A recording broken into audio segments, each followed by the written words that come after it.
So now we're in June, and she was supposed to be figuring out like when our rescheduled pickup is, and so she sends me this screenshot of this email, and it's talking about how we could pick up our stuff at another day, or they could mail it.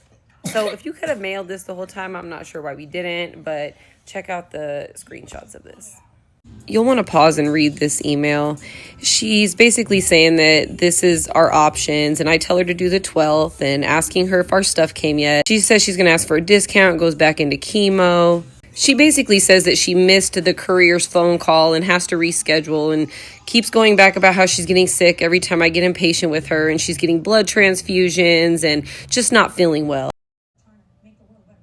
So another part of her voicemail is she says that we are also supposed to be getting a refund. So I ask her, when are we supposed to be getting our refund? And you can see like she starts to slip up and forget that she said that we're supposed to be getting our refund today, and says, oh, let me check on it. Now she has the purse, but not the watch, and then tells me that she has a new 4 centimeter mass on her pancreas. Now, to add a little bit of context, she did come back and work a couple shifts in June. And when I saw her, I wasn't sure what to expect because per her GoFundMe, she had some pretty nasty chemo and had a port put in and had these procedures. And so I wasn't sure like what to think when I would see her.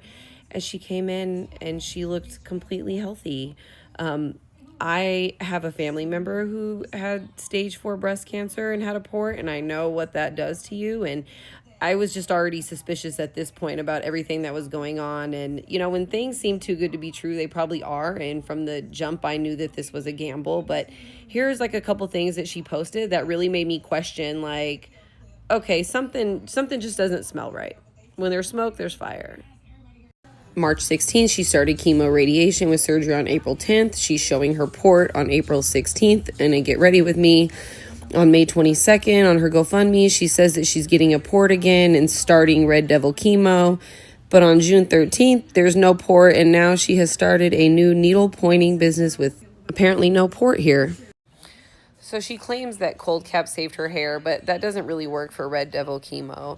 And for her to be like starting a new business all while going through all of these surgeries and treatments, and like nothing made sense. But I mean, I felt really bad questioning a 28-year-old who was supposedly dying of cancer. And to say she has a new 4 centimeter mass tells me that her treatment's not working, her cancer is advancing, and it's just not faring well for her. So I felt really bad even having these feelings that she wasn't being honest.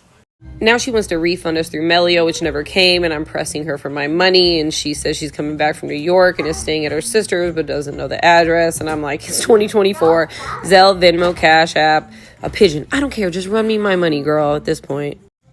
So it's like hoop after hoop after hoop, no check, no payment, can't do this, can't do that. And I'm just like sick of it. So I went and I looked on her Facebook, and she had a family photo shoot on a beach. And if you look, just look at this. You are not getting tan lines if you are under Red Devil chemo on September 20th, okay? Let's be real here. At this point, I know she's lying about the purse and the watch, and I just don't care. Like, you just need to give me my money. I know it's all fake. You're a fraud. And I knew that this was fake because it was a text document. It wasn't even like a real screenshot. So now I sue her. So at this point, I sent the demand letter. She doesn't respond. I give her a chance to pay. The first day that she says she's going to pay, she doesn't pay me on time. And I got really mad about it. And I thought, you know what? Let me call MD Anderson and see if she was really a patient before I call her out.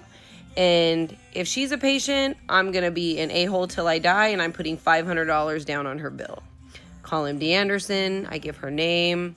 I give him her birthday. Can't find her name, can't find her date of birth, can't find nothing. And she has a very unique spelling. So I just concluded that I'm not saying she doesn't have cancer. I'm just saying she didn't get treatment at MD Anderson. So now I've decided it's time to confront her. So stay tuned for my confrontation.